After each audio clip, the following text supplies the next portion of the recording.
அருமை இரட்சகரும் ஆண்டவருமாகிய இயேசு கிறிஸ்துவின் இனிய நாமத்தில் உங்களை வாழ்த்தி வரவேற்கிறேன். அநேக நாட்களுக்கு பிறகு உங்களை சந்திப்பதில் மிக்க மகிழ்ச்சி. இந்த வீடியோ மூலியமாக யூடியூப் வாயிலாக உங்களை சந்திப்பதில் மிக்க மகிழ்ச்சி. வெவ்வேறு தலைப்பின் கீழே ஆண்டவர் சொல்லிய பிரகாரம், உணர்த்திய பிரகாரம் வசனத்தை இந்த யூடியூப் மூலியமாக வெளியிட்டு வருகிறேன். அதே போல் இன்றைய தினத்தில் நம்ம வேதாகமத்தில் பைபிளில் எபேசு சபையை குறித்து பார்க்க போகிறோம். வேதாகமத்தில் ஏசப்பாவுடைய பிறப்பை பற்றி நான் சொல்லியிருப்பேன். சாத்தான் இயேசு கிறிஸ்துவுக்குள்ளே இருக்கிற போராட்டம், நமக்கு என்ன பங்கு இருக்குது. இவ்வளவு நாள் நீங்கள் இந்த வீடியோவை பார்க்காதவங்க தயவு செய்து முந்தைய வீடியோக்களை பார்த்துவிட்டு இந்த வீடியோவை பாருங்கள். ஏன்னா இது பைபிளுடைய கடைசி புஸ்தகம், வெளிப்படுத்தின விசேஷம், ரெவலேஷன் சொல்லுவாங்க. ஏனென்று சொன்னால் பைபிள் முக்காலங்களையும் அறிவிக்கும். நேற்று, இன்று, நாளை எல்லா காலங்களுக்கும் தக்கது நம்முடைய பரிசுத்த வேதாகமம் பைபிள்.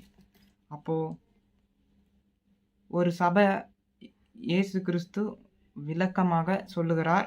அதை குறித்து தான் நம்ம இன்னைக்கு பார்க்க போகிறோம். இந்த வெளிப்படுத்தின விசேஷத்தை எழுதியவர் யோவான்.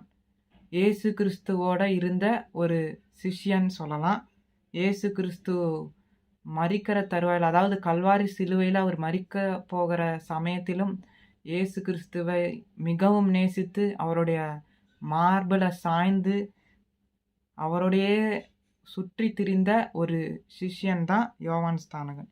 அவர் இயேசு கிறிஸ்து உயிர்த்தெழுந்த பிறகு அநேக 1000 வருஷங்கள் கழிந்த பிறகு இந்த வெளிப்படுத்தின விசேஷம் என்கிற புஸ்தகம் எழுதப்படுது. பத்மு தீவில் எழுதுறாரு.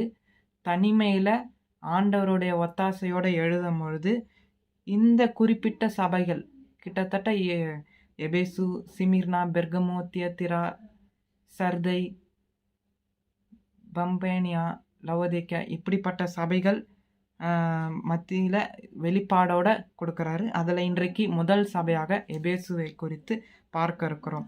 எபேசு சபையை குறித்து நாம் படிக்கும் பொழுது அது சபைக்கு மட்டும் இல்லை, நம்முடைய வாழ்க்கைக்கும் அது அடங்கக்கூடிய அநேக காரியங்கள் இருக்கிறது. அப்போது எபேசு சபை குறித்து நம்ம படிக்க போகிறோம். என்னோட சேர்ந்து எடுத்துக்கொள்ளுங்க. வெளிப்படுத்தின விசேஷம் 2வது அதிகாரம் 1 to 7 வரைக்கும் உள்ள வசனங்களை மிகவும் சுருக்கமாக தெளிவாக நாம் பார்க்கலாம்.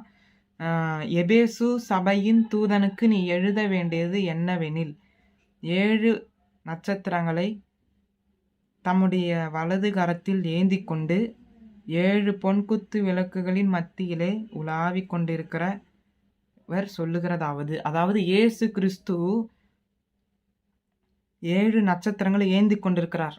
அவர் கல்வாரி சிலுவையில் மரிக்கும் பொழுது பல அவமானங்கள், நிந்தையோட மரிச்சாரு. ஆனால் உயிர்த்தெழுந்து பரலோகத்தில் இருக்கும் பொழுது எப்படி இருக்கிறாரு? யோவான் சொல்கிறாரு, 7 நட்சத்திரத்தை வலது கரத்தில் ஏந்தி கொண்டு, அதேமாரி பொன்குத்தி விளக்குகளின் மத்தியில் உலாவி கொண்டிருக்கிற தேவன். அவர் என்ன சொல்கிறாருன்னா, அந்த எபேசு சபையோடைய நிலையை குறித்து சொல்லுகிறார். ஆரம்பத்தில் அந்த சபை எப்படி இருந்ததா, அவங்க கிரியையாக இருக்கட்டும், அவங்களுடைய கஷ்டங்கள், பாடுகள், உபத்திரவங்கள், பொறுமை எல்லாவற்றிலையும் சிறந்து இருந்தாங்க. அதே மாதிரி அவங்க சில உண்மைகளை கண்டுபிடிச்சாங்க. தாங்களை அப்போஸ்தலர்ன்னு சொல்லிக்கிட்டு தாங்களை அப்போஸ்தலர் இல்லாதவர் போல, நான் இயேசுவின் ஊழியக்காரன், அப்போஸ்தலன், இயேசு என்னை தெரிந்தெடுத்திருக்கிறார் என்று சொல்லி சிலர் இருக்கிற மக்கள், அப்படி சொல்லியும் இல்லாதவர்களை கண்டுபிடிச்சிருக்குது இந்த சபை.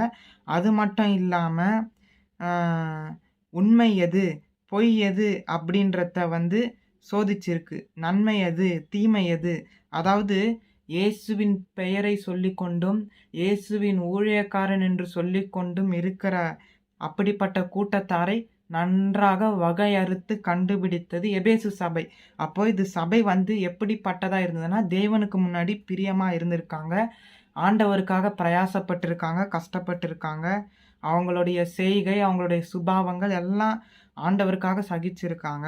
ஆனாலும் அவங்க இயேசுவின் நாமத்து நிமித்தம், இயேசு அப்பாவுடைய நாமத்து நிமித்தம் சோர்ந்து போகாமல் இருந்திருக்கிறதாக ஆண்டவர் வந்து யோவான் கிட்ட சொல்றார், அந்த சபையை சாட்சியா சொல்றார்.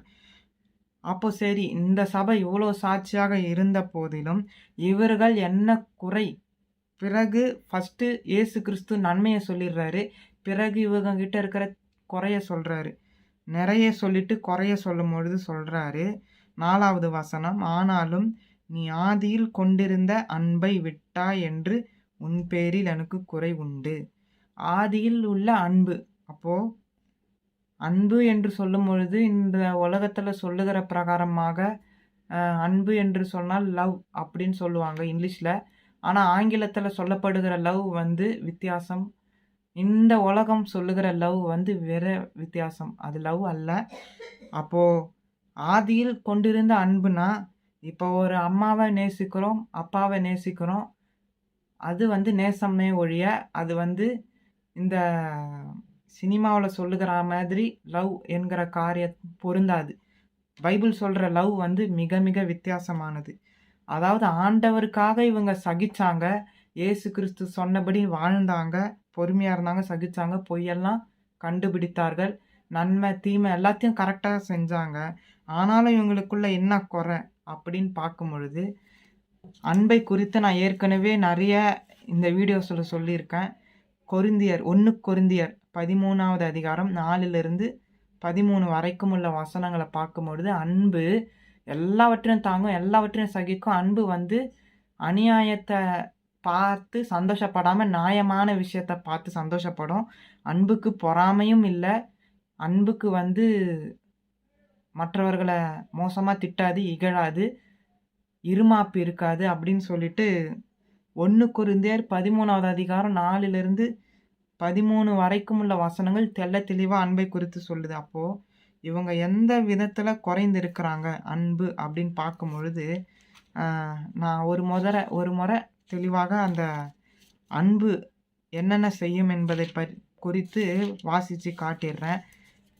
பைபிளில் 1 கொரிந்தியர் 13வது அதிகாரம் 4லிருந்து 13 வரைக்கும் உள்ள வசனங்கள். அன்பு நீடிய சாந்தமும் தயவும் உள்ளது. அன்புக்கு பொறாமை இல்லை. அன்பு தன்னை புகழாது, இருமாப்பா இராது. அப்போது அன்பு அன்புக்கான டெஃபினிஷன் என்னன்னா, அன்பு வந்து நீடிய சாந்தம். சாந்தம் என்றால் பணிவு அப்படின்னு சொல்கிறோம். ஆனால் சாந்தமான பேச்சு, அடக்கமான பேச்சு, அதுலேயும் ஒரு சாஃப்டான பேச்சு அப்படின்னு சொல்லும் போது, அந்த அன்பு உள்ளவர்களிடத்தில் காணப்படுகிற அந்த நீடிய சாஃப்டான கேரக்டர், ஒரு ஒரு விதமான சாந்தமான தாழ்மையான அன்பு நிறைந்த ஒரு வார்த்தைகள் கொண்டது தான் நீடிய சாந்தம். அப்போது நீடிய சாந்தம், தயவுனா தகுதியே இல்லை, சரி அவன் என்ன தவறு செஞ்சுருந்தாலும் அந்த தவறை வந்து பார்க்காம அவனுக்கு கொடுக்க வேண்டிய நன்மைகளை அள்ளி கொடுக்கறது தான் தயவு. தகுதியே இல்லை ஒருத்தனுக்கு அந்த அந்த நன்மை வாங்கிறதுக்கு, அந்த ஆசீர்வாதம் வாங்கிறதுக்கு அவனுக்கு தகுதியில் அவன் அநேக தப்பு பண்ணியிருப்பான். ஆனாலும் அந்த அன்பு, அந்த இரக்கமானது அவனுக்கு வந்து பரவாயில்ல, 1000 கெட்டவனாக இருந்தாலும் அவனிடத்தில் காட்டப்படுகிற ஒரு பாசம் அப்படின்னா அது தயவுன்னு சொல்லலாம். இது வந்து பைபிளில் கிருபைன்னு சொல்லுவாங்க. கிருபைனா ஆண்டவர் ஒரு மனிதனுக்கு காட்டுகிற இரக்கம் அல்ல, அவனுடைய வாழ்க்கையில் அவன் எவ்வளோ பாவியாக இருந்தாலும் அவனை வந்து நேசிக்கிற ஒரு குணாதிசயம் தான் தயவுன்னு சொல்லுவாங்க பைபிளில். அப்போது நீடிய சாந்தமும் தயவும் உள்ளது. அன்புக்கு பொறாமை இல்லை. பொறாமை உள்ளவர்கள் அன்பாக இருக்க மாட்டார்கள் என்று வேதம் தெளிவாக சொல்லுகிறது. பொறாமை என்றால் ஒருவருடைய வளர்ச்சியை கண்டு தானும் அதே போல செய்து பார்க்க வேண்டும் முயற்சி. பொறாமை என்றால் வெறும் மனசுக்குள்ளேயே புலம்புறது, எரிச்சல் அடையிறது அல்ல. ஒரு மனுஷனை பார்த்துட்டு அந்த மனுஷனை போல தானும் வர வேண்டும், அல்லது அந்த மனுஷன்கிட்ட சரியான முறையில் அன்பு காட்டாத ஒரு சுபாவத்தை கூட பொறாமைன்னு சொல்லலாம். ஏன்னா ஆரம்பத்தில் நல்லா பழகுவாங்க, அந்த மனுஷனுடைய நிலை மாறி அவன் உயர்ந்த இடத்துக்கு போகும்பொழுது நல்லா சம்பாதிச்சு, நல்லா அது வந்து வீட்டிலிருந்தே தொடங்கும். சமுதாயத்தில் இன்றைக்கி பார்க்குறோம், பொறாமையினால் எவ்வளோ பேர் கொலை செய்கிற அளவுக்கு துணிகிறாங்க. பொறாமையினால் பெரிய பெரிய சண்டைகள் உருவாகுது. அப்போது பொறாமை என்றால் அன்பு ஒருத்தர்கிட்ட காட்ட வேண்டிய அன்பு குறையும் பொழுது, அவங்களோட பேச்சுவார்த்தை குறையும் பொழுது, அவங்கள ஒரு மரியாதை இல்லாத தனமாக அப்படின்ற ஒரு இடத்துல வைக்கும் பொழுது தெளிவாக புரிந்து கொள்ள வேண்டும், அவர்களுக்கு பொறாமை வந்து விட்டது. அப்போ அன்புக்கு பொறாமை இல்லை. ஒருத்தருடைய வளர்ச்சியை பார்த்து பேசாமல் இருப்பதும், அவங்கள ஒரு விரோதியைப் போல எனக்கும் ஒரு காலம் வரும், நானும் இப்படி வருவேன் அப்படின்ற வார்த்தைகளை விடுவாங்க. அப்படிப்பட்டவர்களுக்கு உண்மையாகவே பொறாமை இருக்கும், இல்லாமல் இருக்காது. ஏன்னா பொறாமை உள்ள ஒரு இருதயம் அன்பாக இருக்க முடியாது, பேச மாட்டாங்க, பழக மாட்டாங்க. அப்போது பொறாமை இல்லை அன்புக்கு. அன்பு தன்னை புகழாது, தங்களை தாங்களே மேன்மையாக பேசிக்குவாங்க. நான் இப்படி தெரியுமா, நான் அந்த செஞ்சிட்டேன் தெரியுமா, இதை செஞ்சிட்டேன் தெரியுமா. இன்றைக்கு ஆண்டவரை நேசிக்கிற நாம் எல்லாரும் பண்ணுற தப்பு என்னன்னா, நான் இதை செஞ்சிட்டேன் தெரியுமா, உன்னால் அதை செய்ய முடியுமா அப்படின்னு சொல்லுவாங்க. தங்களை தாங்களே தற்பெருமையாக பேசுவாங்க. அன்பு இருக்கிறவங்க கிட்ட அந்த பெருமை இருக்காது, புகழ மாட்டாங்க. இருமாப்புன்னா நீ என்ன சொல்கிறது, நான் என்ன கேட்கறது, எனக்கு எல்லாம் தெரியும், நான் வளர்ந்துட்டேன், நான் பெரிய ஆள் ஆகிட்டேன், நீ எல்லாம் ஒரு ஆளா என்ன மனசளவில் ஒருத்தரை துச்சமாக சீப்பாக நினைக்கிறதும், அவங்கள மதிக்காமல் தான் மட்டுமே பெரிய ஆள் என்பதை சுயமாக நினைப்பதுமே இருமாப்பு என்று சொல்லலாம், வேதத்தின்படி பார்க்கும் பொழுது. அப்போ அடுத்த வசனம் என்ன சொல்லுது, 5வது அதிகாரம், அயோக்கியமானதை செய்யாது. அயோக்கியம், அது அயோக்கியம் என்ன தப்பு, அயோக்கியம் என்ன அது அக்கிரமம். அப்படின்னா அன்பு உள்ளவர்கள் செய்ய மாட்டார்கள் அக்கிரமம். தற்பொழிவை நாடாது, சினம் அடையாது, தீங்கு நினையாது, கோபப்படாது, எவ்வளோ திட்டினாலும் அந்த திட்டை வாங்கி கொள்வார்கள் அன்புள்ளவர்கள். தற்பொழிவு சொல்லும் பொழுது தாங்களை தாங்களே முன்ன சொன்ன மாதிரி தன்னை பற்றியே அதிகமாக பேசுவது. அன்புள்ளவர்கள் தன்னை பற்றி அதிகமாக யோசிக்க மாட்டார்கள், தன்னை பற்றி அதிகமாக சிந்திக்கவும் மாட்டாங்க. மற்றவர்கள் மேலே தான் அவங்களுக்கு சிந்தையெல்லாம் இருக்கும். தான் நல்லா இருக்கிறோமா இல்லையா என்பதை பெரிதாக யோசிக்காமல் மற்றவர்களுக்கான நலன் கருதி வாழுகிறவர்கள் தான் அன்புள்ள மனிதர்கள். அப்போ வேதம் சொல்லுது, தற்பொழிவு சொல்லும் பொழுது தங்களை பற்றியே யோசிப்பது, தங்களை பற்றி 24 மணி நேரமும் விடாமல் பேசுவது தான் தற்பொழிவு. எனக்கு மட்டும் இப்படி ஆகலை, எனக்கு எப்போ பார்த்தாலும் எனக்கு எனது குடும்பம், எனது குழந்தைகள் அப்படின்னு சொல்கிறவங்களுக்கு தான் அந்த தற்பொழிவு. சுயநலம் இருந்தால் தற்பொழிவு இருக்கும். மற்றவர்களை குறித்த ஒரு பரிதாபமான நிலை எண்ணம் இல்லாமல், மற்றவர்கள் எப்படி இருந்தாலும் பிரச்சனை அல்ல, நான் எப்படி இருக்கிறேன் அதுதான் முக்கியம் என்பதை குறித்து ஒரு சுயநல எண்ணமாய் வாழுகிறவர்கள் தற்பொழிவு உள்ளவர்கள். அப்போ அடுத்த வசனத்தை நாம் பார்க்கலாம். தற்பொழிவை அயோக்கியமானதை செய்யாது, தற்பொழிவை நாடாது, சினமடையாது, தீங்கு நினையாது. அவன் நல்லாவே வரக்கூடாது, அவன் இந்த போஸ்டிங்கில் வரணுமா அப்படின்னு சொல்லிட்டு இன்றைக்கு அநேக நாடகங்களில் பார்க்குறோம். ஒருத்தருக்கு எப்படி முன்னேற விடாத அளவுக்கு தடை செய்யலாம், எப்படி மற்றவர்களுடைய வாழ்க்கையை சீரழிக்கலாம் என்று சொல்லி அநேக காரியங்கள் இன்னைக்கு நாடகங்களாக வருகிறது. இன்னைக்கு டெலிவிஷனில் நாடகங்கள் என்ற பெயரில், நன்மையான காரியங்கள் என்ற பெயரில் மற்றவருக்கு எப்படி தீங்கு நினைக்க முடியும், நினைக்கலாம் என்பதை குறித்து குறு நாடகங்களாக, முக்கால்வாசி சீரியல்களால் இன்றைக்கு இப்படிப்பட்ட காரியங்கள் கற்றுக் கொடுக்கப்படுகிறது. அப்போது வேதத்துக்கு புறம்பான காரியம் தீங்கு நினைப்பது. அநியாயத்தில் அடுத்த வசனம், அநியாயத்தில் சந்தோஷப்படாமல் சத்தியத்தில் சந்தோஷப்படும். அநியாயமாய் ஒருவன் மரித்து போகிறான், அவன் வரியே வாங்கலை, அவன் கொலையும் செய்யலை, ஆனால் கெட்டவன் என்ன நினைப்பான், அவன் அழிஞ்சு போகிறான், நல்லவன் அழிஞ்சு போனால் கெட்டவனுக்கு எப்பொழுதுமே சந்தோஷம் வரும். ஏனென்றால் அவன் நியாயமே செஞ்சிருந்தாலும் அநியாயமாக செத்து போகிறவர்கள் செத்து போகும்பொழுது கெட்டவனுக்கு சந்தோஷமாக இருக்கும். அப்போ அன்பு உள்ள எவரும் நல்லவர்கள் மரிக்கும் பொழுது உண்மையிலே சிரிக்க மாட்டாங்க, அழுவாங்க. நல்ல நியாயமாக, நீதியாக, ஒழுக்கமாக வாழ்ந்த மனிதர்கள் ஏதாவது ஒரு தப்பு அவங்களுக்கு தீங்கு நடக்கும்பொழுது, அந்த அன்பானது என்ன செய்யும்? அவர்கள சந்தோஷப்படாது. அவர்களை தாங்க நினைக்கும் அன்பு. அப்போ சத்தியத்துல சந்தோஷப்படும். சத்தியம் என்றால் சத்தியத்தை சொல்லுவது மாத்திரமல்ல. சத்தியம்னா பைபிள் வேத சத்தியமாக இருந்தாலும் சரி, இன்றைக்கு நம்ம பண்றோமே உண்மையாய் வாழுகிறது. சத்தியம் பண்றதுன்னா ப்ராமிஸ் பண்றது அல்ல. இன்றைக்கு அநேக சத்தியம் பண்ணுகிறதுல முந்திக் கொள்கிறாங்க. அது சத்தியம் பண்ணுவது நம்முடைய காரியம் அல்ல. பைபிள் படி பார்க்கும்பொழுது சத்தியம் செய்யக்கூடாது என்று வேதாகமும் சொல்லுகிறது. சத்தியம் அப்படின்னு சொல்லும் பொழுது உண்மை, நேர்மை. உண்மைக்கு குரல் கொடுக்கும் பொழுது, உண்மையாக ஒருத்தர் வாழும் பொழுது அதில் சந்தோஷப்படுகிற உள்ளம்தான் அன்பு. அப்படிப்பட்டவர்கள் சந்தோஷப்படுவார்கள். நன்மை செய்தால் சந்தோஷப்படுவார்கள். ஒருத்தர் சத்தியமான நியாயமான காரியத்தை பேசும் பொழுது சந்தோஷப்படுவாங்க. இன்னும் சொல்லப்போனால் இந்த பைபிளை பேசும்பொழுதும் சந்தோஷப்படுகிறவர்கள் அன்புள்ளவர்கள். அதே மாதிரி அடுத்த வசனம், சகலத்தையும் தாங்கும், சகலத்தையும் விசுவாசிக்கும், சகலத்தையும் நம்பும், சகலத்தையும் சகிக்கும்.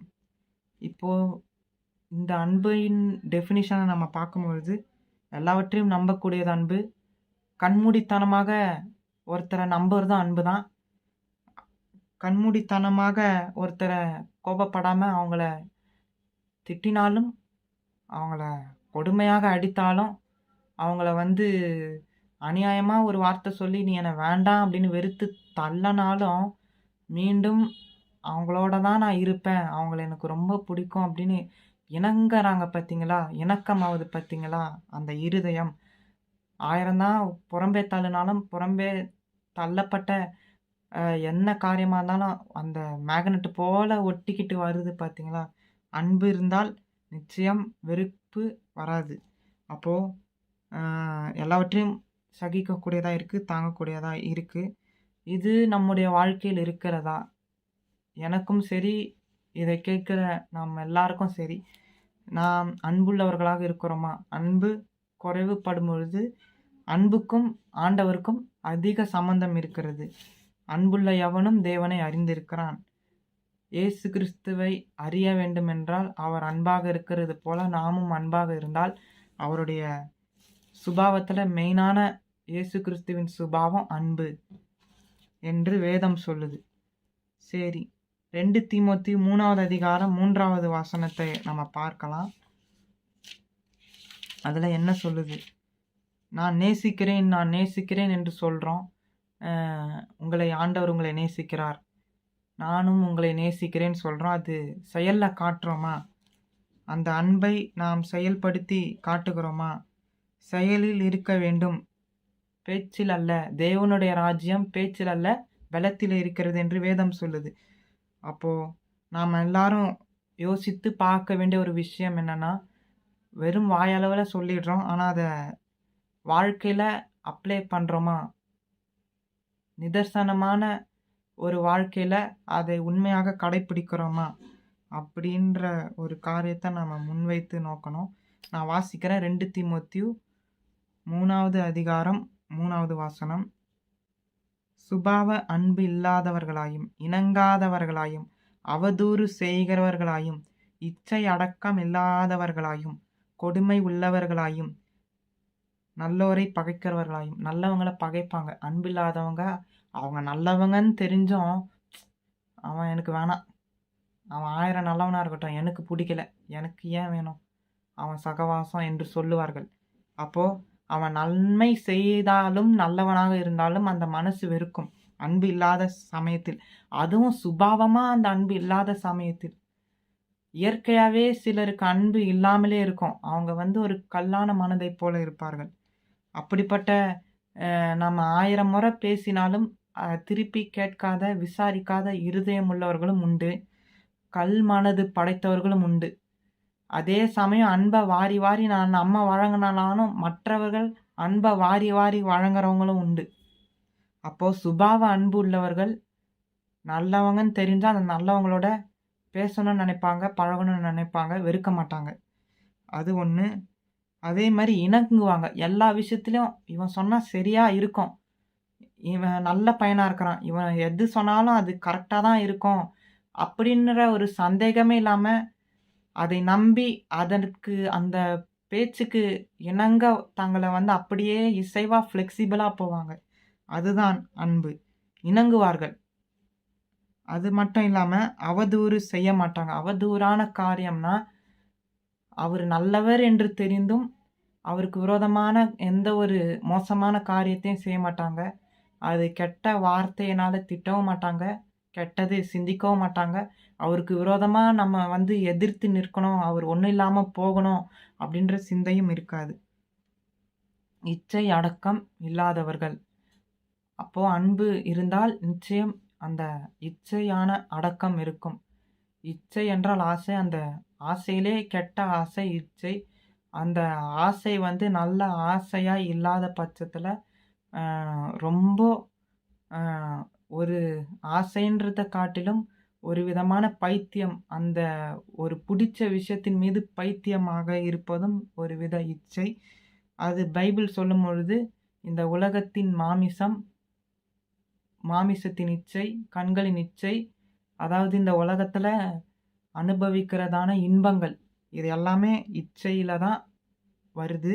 அப்போ ஆசை, தப்பான ஆசை இல்லாம இருக்கும். சுபாவ அன்பு இல்ல என்றால் அங்கே தவறான ஆசை இருக்கும். அது மட்டும் இல்லாமல் கொடுமை செய்வாங்க. உன்னை கொடுமைப்படுத்துறேன் பார் அப்படின்னு சொல்லி கொடுமை செய்வாங்க.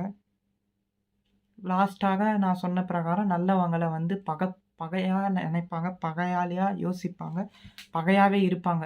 யோசிப்பது மாத்திரமல்ல, விரோதியைப் போல நினைப்பார்கள். அப்போ அப்படிப்பட்டவர்கள் அன்பில்லாத மக்கள் என்று வேதம் சொல்லுது. அது மட்டும் இல்லாம சுபாவ அன்பு இல்லாமைன்றதுக்கு இதே பைபிள்ல இன்னொரு சம்பவத்தை நான் சுட்டி காட்ட விரும்புகிறேன். மத்தேயு 24வது அதிகாரம் அதில் 12வது வசனத்தை பார்க்கும் பொழுது, சுபாவ அன்பு இருக்கிறதா? நம்ம இடத்துல இயற்கையாகவே மனசாட்சியில் உனக்கு மனித அபிமானம் இருக்கான்னு கேட்பாங்க. மனசில் ஈரம் இருக்கான்னு சிலர் கேட்பாங்க. அப்படிப்பட்ட அந்த அன்பு, இயற்கையான அந்த அன்பு, 1000 தான் ஒருத்தர் வந்து தீமை செய்தாலும் நம்ம மனசு இறங்கி காட்டுகிற அந்த அன்பு அல்ல. ஒருத்தன் நமக்கு விரோதமாக எதை செய்தாலும் அவன் வந்து திரும்பி எப்படி இருக்கீங்க கேட்கும்பொழுது அப்போவும் பழைச நினைக்காம, பழைய அவர்கள் செய்த தப்பை நினைக்காம அவங்களோட போய் திரும்ப பேசுவதும் சுபாவ அன்பினுடைய ஒரு விதமான பங்கு. அப்போ சுபாவ அன்பு இல்லாமை, சுபாவமாக ஒருத்தரை நேசிக்கணும். அவங்க 1000 தீமை செய்தாலும் பரவாயில்ல. இல்லை ஒருத்தர் ரோட்டில் அடிபட்டு இருந்தோம் நம்ம கண்டுக்காம போகிறோம் பார்த்தீங்களா, அதுவும் சுபாவ அன்பு இல்லாமை தான். இன்றைக்கு எத்தனை பேர் நாம் நன்மை செய்கிறோம். ஏசு கிறிஸ்துவை ஏற்றுக்கொண்டிருக்கிறோம், ஏசப்பா தான் ஆண்டவர்ன்றோம். ஆனால் ஏசப்பாக்குள்ளே வாழ்ந்துட்டு ஒருத்தர் அநாகரிகமாக ரோட்டில் எனக்கு உதவி செய்யுங்க, அடிபட்டு இருக்கிற ஒரு ஏழைக்கு நம்ம உதவி செய்கிறோமா, இல்லை கண்டுக்காமல் போகிறோமா? இது எல்லாமே அந்த அன்பில் அடங்குது. அன்பு இருக்கிறவர்கள் நிச்சயம் நன்மை செய்ய முடியும். சரி, 12வது வசனத்தை நம்ம பார்க்கலாம். மத்தேயு 24:12. அக்கிரமம் மிகுதியாவதினாலே அநேகருடைய அன்பு தணிந்து போகும். இன்னைக்கு பார்த்தீங்கன்னா அநேக அக்கிரமம் நடக்குது. அன்பு இல்லை, கொலை செய்கிறாங்க, விபச்சாரம் செய்கிறாங்க, சிறு குழந்தைகளை கெடுக்கிறாங்க. இப்படிப்பட்ட காரியங்களை நம்ம கண்கூடாக பார்க்கும் பொழுது உண்மையான அன்பு இல்லை. மனிதன் நேசிக்கிற அந்த சுபாவம் போய் மனிதன் பார்த்தாலே ஒரு விதமான மிருக சுபாவமாக மாறிக்கொண்டு வருகிறார்கள். அப்போ அன்பு, என்னை போல பிறனை நேசி அப்படின்னு வேதம் சொல்லுது. உன்னை நீ நேசிக்கிறது போல இன்னொருவரையும் நேசிக்க வேண்டும். நம்முடைய சக மனிதரையும் நாம் ஒரு தாயாக, சகோதரியாக, சகோதரனாக, நம்முடைய கூட பிறந்த ஒரு ஆளை போல நேசிக்கிற அப்படிப்பட்ட நேசத்தை தான் வேதம் சொல்லுகிறது.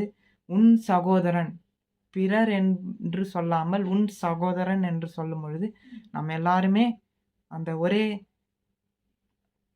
இதுல அடங்குறோம். ஒரு ஃபேமிலி, ஒரு குடும்பத்தில் அடங்குவது போல அடங்குகிறோம். அப்போ அன்புள்ளவர்கள் தங்களை எப்படி நேசிக்கிறாங்களோ, தங்களுக்கு ஏதாவது ஒரு வலி வேதனை வரும்பொழுது எப்படி தன்னை பாதுகாத்து கொள்ள வேண்டும் என்று விரும்புகிறார்களோ, மற்றவருக்கு அது நேரிடும் பொழுது அவங்களும் அப்படியாக நினைப்பாங்க. எனக்கு ஒரு ஊசி கையில் குத்தி எப்படி வலி எடுக்கும் பொழுது அதுக்கான காயத்தை நான் சரி பண்ணுறேனோ, அதே போல் இன்னொருத்தருக்கு அந்த வலி அந்த வேதனை வரும் பொழுது நான் அவங்களுக்காக பாடுபட்டு அவங்களுடைய காயத்தை சரி செய்கிறேன். பார்த்தீங்களா? அதுதான் அன்பு. அப்போ சுயநலம் இல்லை. சுயநலமாய் நான் மட்டும் நன்றாக இருந்தால் போதும் என்கிற அந்த எண்ணம் உள்ளவருக்கு அன்பு இல்லை. வேதம் சொல்லுகிறது. ஆதியின் கிரியை, ஆதியில செய்த கிரியை. இந்த வசனம் சொல்லுது, ஆரம்பத்தில் அந்த சபை ஆண்டவர்கிட்ட அன்பாக இருந்தது, ஆண்டவரை நேசித்தது ஓகே. ஆனால் உன்னை போல பிறனை நேசி, மனிதனை நேசி என்கிற காரியத்துல கொஞ்சம் குறைஞ்சி இருந்தது. அப்போ நாமும் யோசிக்கணும், கிறிஸ்தவர்களாகிய நாமும் ஆண்டவருக்குள்ள வாழற நாம் அனைவரும் எப்படி வாழுகிறோம்? நேசிக்கிற அந்த சுபாவம் இருக்கா?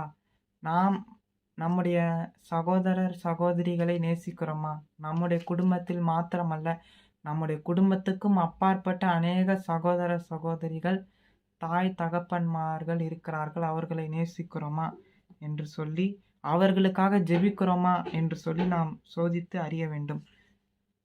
நான் எல்லாரையும் நேசிக்கிறேன், ஆண்டவர் என்னை நேசிக்கிறார், நானும் உங்களை நேசிக்கிறேன் என்று வாய் வார்த்தையாலே சொல்வது மாத்திரமல்லாமல், நாம் நன்மை செய்கிறதிலும் இரக்கம் காண்பிக்கிறதிலும் அன்பு செலுத்துவதற்கு ஒரு அடித்தளமாக இருக்கிறது. மதர் தெரேசாவை நாம் பார்க்கும் பொழுது அவங்களுடைய வாழ்க்கை மிக ஒரு ரோல் மாடலாக இருந்தது, முன்னுதாரணமாக இருந்தது. எல்லாரையும் நேசித்த அந்த தாய் தனக்கு ஒரு சொந்த பிள்ளை அல்ல, ஆனால் ஏழை பிள்ளைகளை வைத்து காப்பாற்றி அவர்களுக்கு நல்ல வாழ்க்கை அமைத்து அவர்கள் கஷ்டப்படக்கூடாது என்று சொல்லி அந்த மதர் தெரேசா அம்மா கடையாக தெரு தெருவாக காசு சேகரித்து ஏழை பிள்ளைகள் நன்றாக படிக்க வேண்டும், அவர்களுக்கு வேண்டிய ஆகாரத்தை அப்பப்போ செய்யணும்னு சொல்லி அந்த தாயார் தன்னுடைய சுயநல வாழ்க்கையை துறந்து மற்றவர்களை நேசித்தாங்க. எல்லாரையும் அவங்க தன் பிள்ளைகளைப் போல நேசித்தாங்க. அதனால தான் இன்றைக்கு வரைக்கும் மதர் தெரேசாவை குறித்து நாம் பேசி கொண்டு வருகிறோம். காரணம் அவர்களுக்குள் இருக்கும் அந்த சுயநலமற்ற தெய்வீக அன்பு. தேவனுடைய அன்பு சுயநலமற்ற அன்பு, மனிதனின் அன்பு சுயநலமுள்ள அன்பு. இந்த ரெண்டு அன்புக்கும் வித்தியாசம் என்னன்னா, மனிதன் சுயநலமாக அன்பு காட்டுவான். ஏதாவது தனக்கு ஆதாயம் கிடைக்குமா, அதில் சுயநலம் இருக்கும். ஆனால் தேவனுடைய அன்பில் ஒரு துளியும் சுயநலம் இல்லை. ஏன்னா நாம் பாவியாக இருக்கும் பொழுது, பாவம் செய்த பொழுதே அவர் நேசித்தார். அப்போ அந்த அன்பு எதையும் எதிர்பார்க்கிற ஒரே ஒரு காரியம் என்னவென்றால், அவருக்கு நம்மை தத்தம் செய்ய வேண்டும். அவரிடத்துல நம் வாழ்க்கையை தத்தம் செய்யும் பொழுது, ஒப்பு கொடுக்கும் பொழுது அது போதும். அந்த தெய்வீக அன்பானது நம்மளை காத்துக்கொள்ளும். அதே இந்த வசனம் தெரிவிக்கிறது. தீத்து 1வது அதிகாரம் 16வது வசனம் நான் வாசிக்கிறேன். தீத்து 1வது அதிகாரம் 16வது வசனம் 16. அவர்கள் தேவனை அறிந்திருக்கிறோம் என்று அறிக்கை பண்ணுகிறார்கள், கிரியைகளினாலோ அவரை மறுதலிக்கிறார்கள். அவர்கள் அருவருக்கப்படத்தக்கவர்களும் கீழ்ப்படியாதவர்களும் எந்த நற்கிரியையும் செய்ய ஆகாதவர்களுமாய் இருக்கிறார்கள். அப்போது இயேசு கிறிஸ்துவை நான் என்ன சொல்கிறாங்க? அறிந்திருக்கிறோம், ஆண்டவரை தெரியும், வாயால் அறிக்கை செய்கிறாங்க, வாயால் சொல்கிறாங்க. ஆனால் அவங்களுடைய வாழ்க்கை பார்க்கும் பொழுது நன்மை செய்கிற சுபாவம் இல்லை, மற்றவர்களை நேசிக்கிற சுபாவம் இல்லை. அவங்க எப்படிப்பட்டவர்களாம் வேதம் சொல்லுது? மறுதலிக்கிறார்கள். பேதுரு இயேசு கிறிஸ்துவே தெரியாதுன்னு சொல்லி 3 தரம் மறுதலிச்சார். அப்படிப்பட்ட ஒரு காரியத்தை செய்கிறாங்க. யார் செய்கிறாங்கன்னா, அவரை அறிந்திருக்கிறேன், ஏசப்பாவை தெரியும் அப்படின்னு சொல்லியும், அவரைப் போல வாழாமல், அவரைப் போல நன்மை செய்யாமல், அவரைப் போல பரந்த ஒரு இருதயம் இல்லாதவர்கள் பொய்யர்களாய் இருக்கிறார்கள். அவர்கள் எப்படிப்பட்டவர்கள்? கீழ்ப்படியாதவர்கள். எந்த ஒரு நல்ல காரியத்தையும் செய்ய அவங்களுக்கு தகுதி இல்லை அப்படின்னு வேதம் சொல்லுது. செட் ஆக மாட்டாங்க. அப்போது இயேசு கிறிஸ்துவை அறிந்தேன், ஏசப்பாவை தெரியும் என்று சொல்லுகிறவர்கள் அவருடைய சுபாவத்தின் பிரகாரம் நன்மை செய்வது, இரக்கம் காட்டுவது, அதே போல மற்றவருக்காக வாழ்கிற அந்த சுயநலமற்ற வாழ்க்கை தான் ஆண்டவர் எதிர்பார்க்கிறார். இது அந்த எபேசு சபை செய்யவில்லை. தனக்குத்தானே ஒரு வட்டத்தை போட்டுக்கொண்டு, என் சபை மாத்திரமே, என் சபை மக்களுக்கு மாத்திரமே நான் ஊழியத்தை செய்வேன், மற்றவர்களுடைய ஆத்துமா எப்படி போனால் எனக்கென்ன என்று தங்களுக்கு தாங்களே ஒரு வட்டத்தை போட்டு கொண்டிருக்கும் சபைகள். இன்றைய காலகட்டத்தில் அன்பு அப்படி கிரியை செய்யவில்லை. அன்பு எல்லாரையும் நேசிக்கத்தக்கதாக இருக்கிறது. ஒரு வட்டத்தை போட்டு கொண்டு நாம் மட்டும், நம்முடைய சபை குடும்பத்தினர் மட்டும் என்று இல்லாமல், நம்மளைப் போல அறியாத அநேக மக்களுக்காக நாம் ஜெபிக்கிறவர்களாக, அவர்களுக்கு ஊழியம் செய்கிறவர்களாக நாம் மாற வேண்டும். அதுதான் தேவன் எதிர்பார்க்கிற ஒரு காரியம். அன்பு இருக்கும் பொழுது, அன்பு உள்ள இடத்தில் சுயநலம் இருக்காது. சுயநலம் இல்லாத இடத்தில் அங்கே பொதுநலன் இருக்கும். சுயநலம் உள்ள இடத்தில் பொதுநலன் இருக்காது. தன்னுடைய சுயநலத்தையே சார்ந்து வாழ்ந்திருப்பாங்க. அங்கே நான் எப்படி வாழ வேண்டும், மற்றவர்கள் எப்படி வாழ்ந்தா என்ன, நான் வாழ்கிறேனா, எனக்கு வேண்டிய சாப்பாடு கிடைக்கிறதா, நான் நன்மை செய்யனாலும் எனக்கு ஏதாவது நல்லது நடக்குதா என்று சொல்லி சுயநலமாய் நினைக்கிறவர்களுக்கு அன்பில்லை. ஆனால் வேதாகமம் சொல்லுது, கிறிஸ்தவமே எதை சார்ந்துதான் இருக்கு? தன் நலத்தை அல்ல, பிறர் நலத்தை பார்ப்பது தான் கிறிஸ்தவம். ஆனால் இன்றைக்கு கிறிஸ்தவம் தலைகீழாக மாறிவிட்டது. தங்களுக்கு தாங்களே ஒரு வட்டத்தை போட்டுக்கொண்டு தனக்கு வருகிற சபை மக்களை மட்டுமே அன்பு செலுத்துகிறார்கள், கவனிக்கிறார்கள். மற்ற ஆத்துமாக்கள் மீது ஒரு கருசனை இல்லை. மற்றவர்களுக்காக ஜெபிக்க வேண்டும் என்ற ஒரு அன்பு இல்லை. ஒரு 10 குடும்பம் வருதுன்னா அந்த 10 குடும்பத்தை மாத்திரமே கருசனையாய் கவனிக்கிறார்கள். அந்த 10 குடும்பத்துக்கு மாத்திரமே ஒரு நல்ல மேய்ப்பனாக இருக்கிறார்கள். ஆனால் மீதி எவ்வளோ ஆத்துமாக்கள் சிதறி இருக்கிற இந்த பூமியில் அநேக ஆத்துமாக்கள் அதற்காக ஜெபிப்பதோ அல்ல சுவிசேஷ ஊழியங்கள் செய்வதோ இன்றைக்கு இல்லை. அப்போது கிறிஸ்தவர்களை நாடி போகாமல் இயேசுவை அறியாத மக்கள், ஆண்டவரை இயேசுவை ஏற்றுக்கொள்ளாத அநேக மக்களை தேடி போக வேண்டும். ஏனென்றால் எல்லாரையும் ஆண்டவர் நேசிக்கிறார். 99 ஆடுகளை பார்க்கிலும் அந்த தொலைந்து போன ஒரு ஆட்டையே ஆண்டவர் நோக்கி கொண்டிருக்கிறார். அந்த தொலைஞ்சு போன ஆடு, இன்றைக்கு அநேக ஆடுகள் தொலைந்து இருக்கிறது. அப்போது தொலைந்த ஆடுகளை ஏசப்பாவுடைய மந்தையில் சேர்ப்போம். அன்பு என்கிற ஆயுதத்தால் அனைவரையும் ஜெயிப்போம். நாம் அனைவரும் இந்த வேத வசனத்தை படித்திருக்கிறோம். இதன் பிரகாரமாக நாம் வாழும்படி தேவனிடத்தில் ஜபத்தோடு நம்மளை ஒப்பு கொடுப்போம். தேவன் தாமே நம்மளை அனைவரையும் ஆசீர்வதிப்பாராக. ஆமேன்.